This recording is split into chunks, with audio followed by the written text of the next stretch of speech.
So, ayun nga guys, for today's video, pupunta kami sa park para lang maglibot at saka mag-enjoy. Sinundo ko nga pala dyan si kuya galing school. Kami lang ni Bilbil or yung bunso kong anak yung galing sa bahay.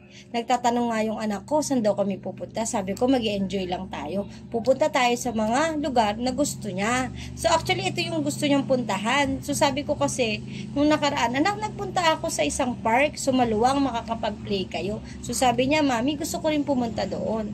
So ayan na, dinala ko sila. At syempre, kakain kami. Kumain kami guys ng squid dyan. Tsaka meron ako guys na nakaseparate na mangga with bagoong. So ayan kasi guys yung mga bagay na hindi ko nagawa nung bata ako, sa totoo lang. Bahay, eskwela lang talaga ako. Yung literal na gala, yung common na gala sa bawat lugar, sa park o sa palengke o sa mall, hindi ko guys nagawa. Kasi andun yung fear ko, nakutsain ako ng mga tao. So this time guys, lagi kong sinasabi sa sarili ko, I will do this for my kids. Gusto ko maging normal yung childhood nila. May experience nila yung mga bagay-bagay sa mundo.